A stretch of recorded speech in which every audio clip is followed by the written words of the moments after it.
Allah subhanahu wa ta'ala gives us an opportunity consistently to reap greater rewards. When I was a child, I always thought Ramadan was the only time we do good. And after that, whatever happens, happens. But as you develop, as you grow up, we realize that religion is not fixed for a specific time. Goodness is not prescribed only for a certain month or certain time of the year. In fact, Allah subhanahu wa ta'ala gives us an opportunity throughout the Islamic calendar and motivates us throughout the Islamic calendar with certain events that have taken place in history to make us remember on how to become better on a spiritual level. As far as the past few weeks are concerned, many individuals have been fulfilling a very sacred obligation. And they will be coming back home very soon. They'll be coming back as changed individuals, as individuals who have had a dream to be in the greatest cities of the world, and they will depart those places and come here with one thing in mind, that, oh Allah, we went to Mecca for one purpose, to fulfill an act of fard. Oh Allah, we went for one purpose, to fulfill our obligations as we have prescribed in the Quran. And Allah, in happiness of that fact, will give them such a reward that they will come back to their respective countries, cleansed, purified, as if not only they are sinless, but as if they are newborn babies, as the hadith makes mention. My brothers and sisters in Islam, this is not a small matter for you and I. It is something that we have to plan, and it is something we have to encourage others to take part in as well. Also, there were a lot of discussions that have taken part regarding Sayyidina Ibrahim alayhi salam. And the question remains, every year we discuss Ibrahim alayhi salam. But what are we taking with that discussion of Ibrahim alayhi salam home? What are we taking regarding the discussion to our family, to our community? We have discussed him. We have written on him. We have answered questions regarding Ibrahim alayhi salam. We have discussed the sacrifice of an animal. We've helped others take part in the sacrifice of an animal. Has this ever created even a subtle change in our lives? These are the questions we have to ask ourselves so we can go on the next level. In fact, if you look at the internet right now, many individuals that did not have an opportunity of educating have learned a lot of new things as a consequence of the internet. Individuals are now earning degrees. They live in remote parts of the world, but they are doing classes through MIT, Harvard, etc. And they are going on the next step because they have used, yes, there are those that have used the internet wrongfully, but then there are those that have used the internet rightfully, in the proper manner.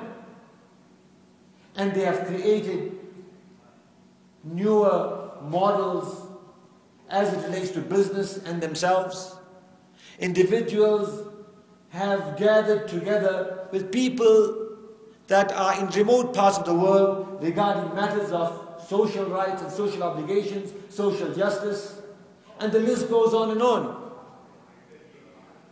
So just as the internet has created positive change for certain individuals, we have to ask ourselves, what is our knowledge base regarding Islam, and what change has talking about the Hajj created for us?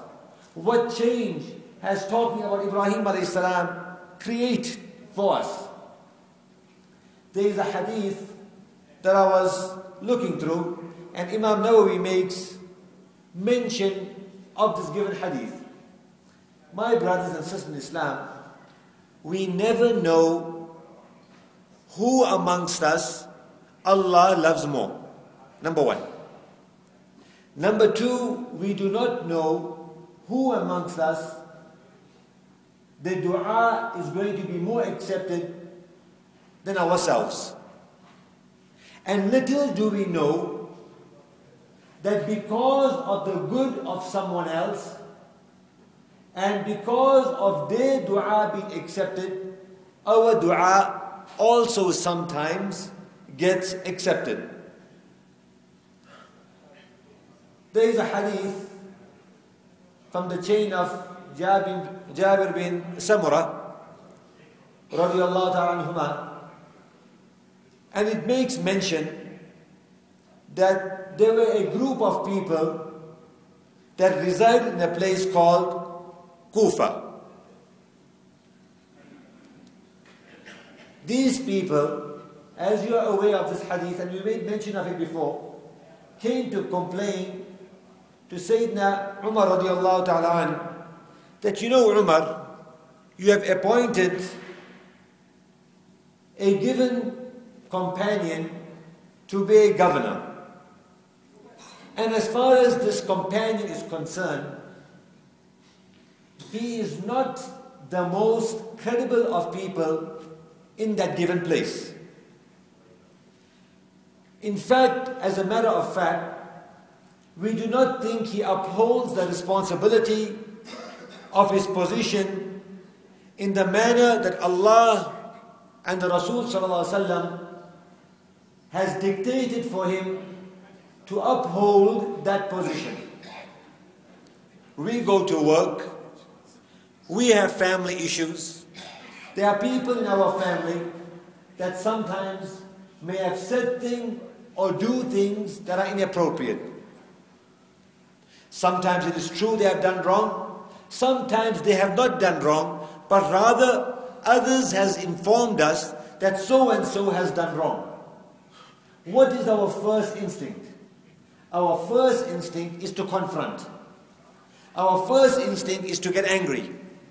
Our first instinct is, I have done good for so and so, and as a result of my doing good for so and so, why is it that they are saying bad things about me? That's our normal instinct. And that's the way we normally like to confront a negative situation. Sayyidina Umar did not do that. That's why we call him Sayyidina Umar. That's why we call him part of the Khalif. That's why we call him, in fact, if you read the works of Imam Nawawi regarding Sayyidina Umar, we learn that Allah subhanahu wa ta'ala used to inspire him. Like for example, the mother of Musa alayhi salam, he used to be inspired. She used to be inspired. And because of the inspiration Allah subhanahu wa ta'ala has given her, she had done certain things for Sayyidina Musa alayhi salam, like placing him, for example, in the waters. She did not place him in the water because Allah gave revelation to her, but rather Allah inspired her. Likewise, as far as Sahaba are concerned, some of them Allah subhanahu wa ta'ala inspired them with certain insight. And my brothers and sisters in Islam, Allah also inspires you and I, but on a different level. Because we have more sins around us, we have more temptations around us, we have more wrongs that we prefer to go towards voluntarily, and as a result of that, the inspiration that comes down, it is not very often. The direction is not very often. It is just a feeling. It's a feeling, I must do good.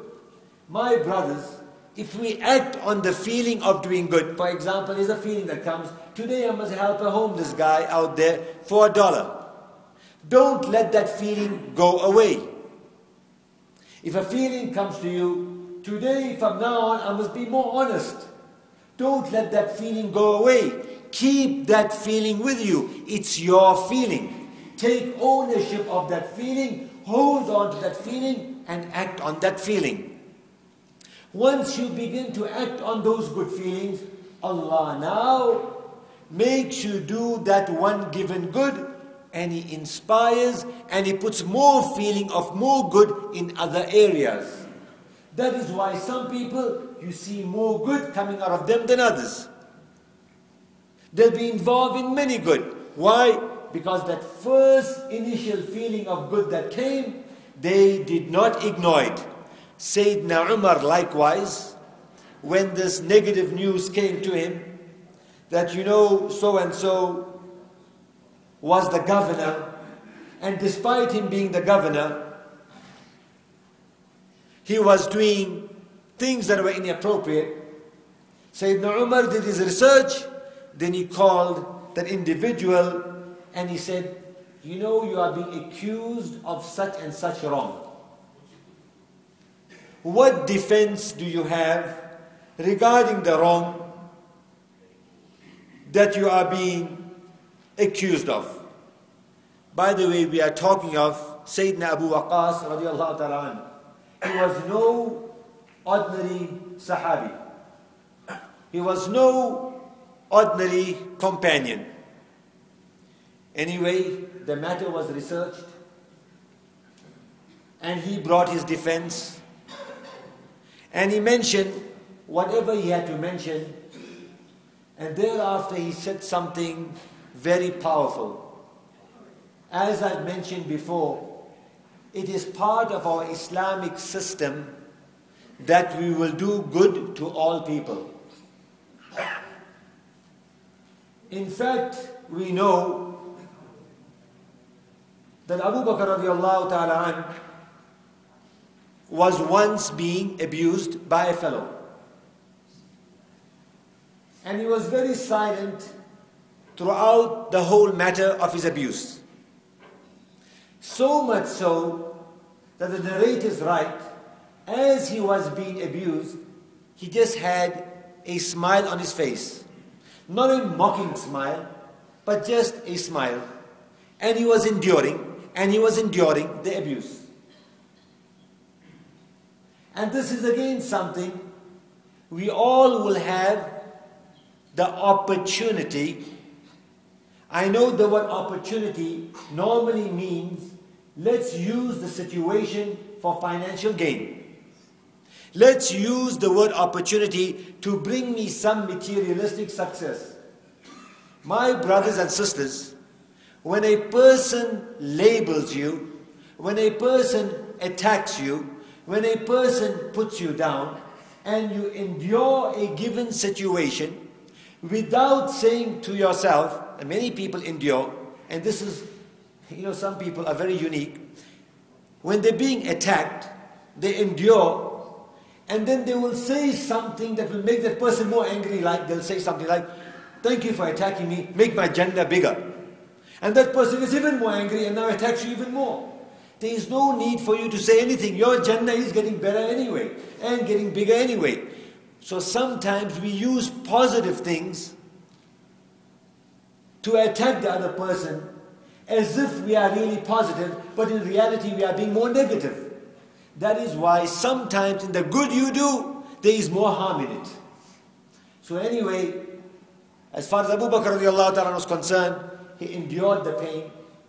He endured, and thereafter he lost balance of the situation, and he said one or two things that were not very appropriate.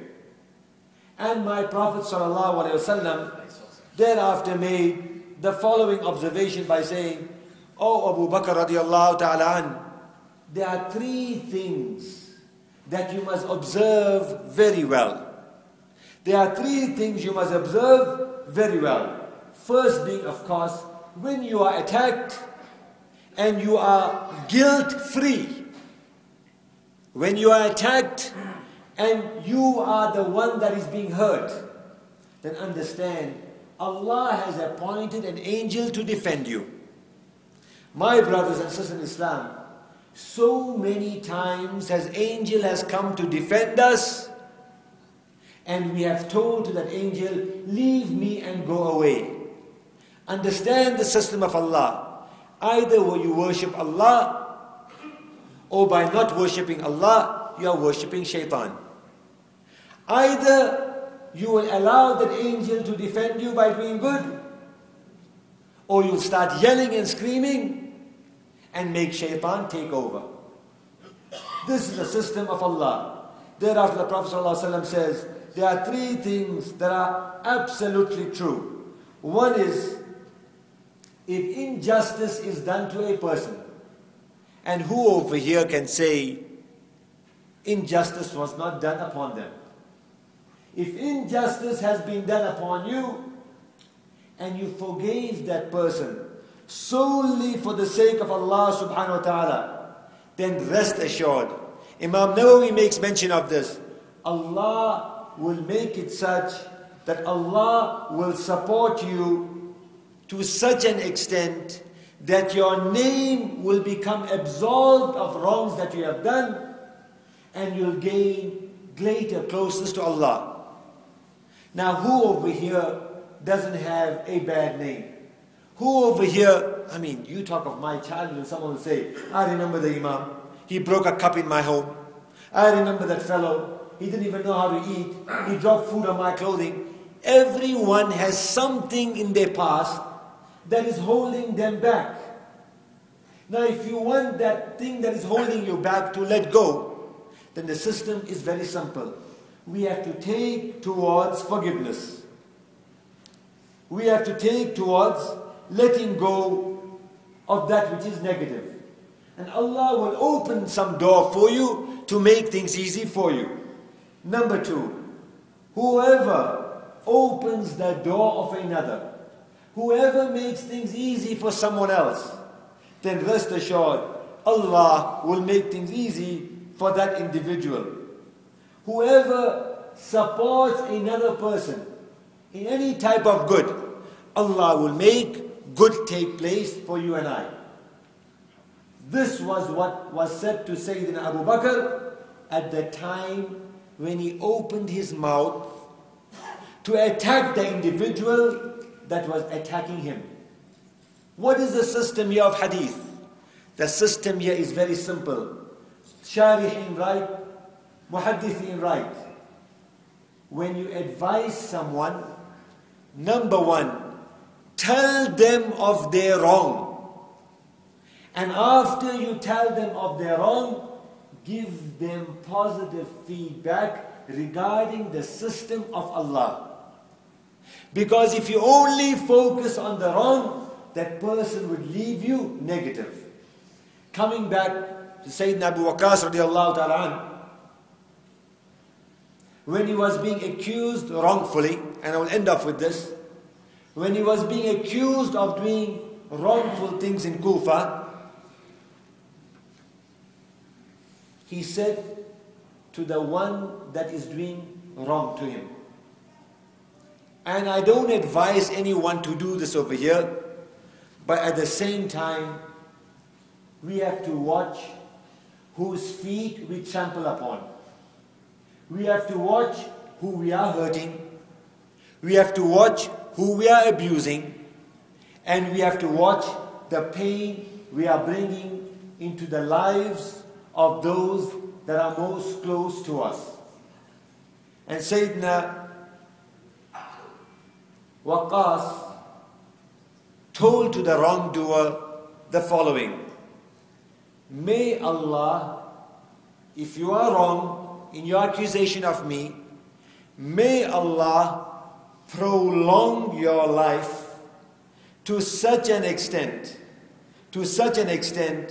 that you will outlive others in your age group, and a time will come when not only you'll outlive them, but you'll sit on the corner of the street and start running behind young girls. My brothers and sisters in Islam, you look at the statistics out there regarding Utah alone, forget other states, and the evil that individuals look per capita at wrong in our state, it is sad to say this, is more than even places like California, New York, etc. The question we have to ask ourselves, what haram have we done? What wrong have we done that our eyes are involved on wrong? That our daughters are going towards haram, our sons are going towards haram, and in some cases, even individuals of leadership, not just in our state, but in other places as well, are inclined towards wrong. Look at the newspaper articles that are coming out regarding imams as well. So the point here is, we have done something wrong.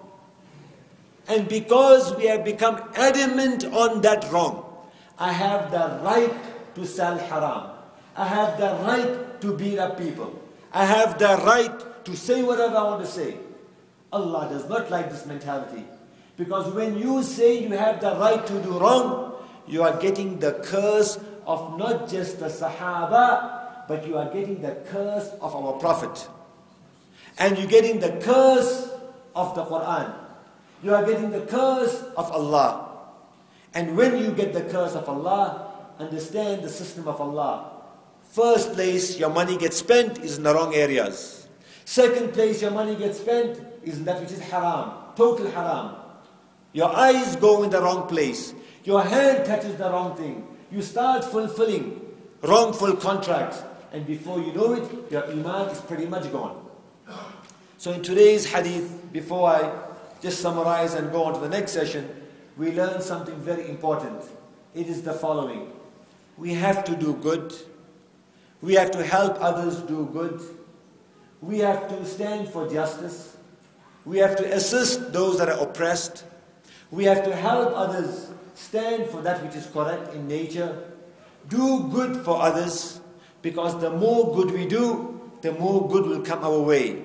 And understand full well, when you step on the toe of an innocent person, male or female, human or non-human, the system of Allah is such, it will come back and haunt you. If you are being abused or hurt at, understand, if you endure, Allah will give you more. But on the other hand, if you speak against that which is happening to you, and you do so in a wrongful manner, then understand, the safety that is awarded to you and I will go away. And if the safety of Allah goes away, then what safety will belong to us thereafter? So may Allah SWT help us in not only doing that which is correct in nature, but also at the same time make us make decisions that will help us become a better community. Very briefly, there were 625 grapes that were bought in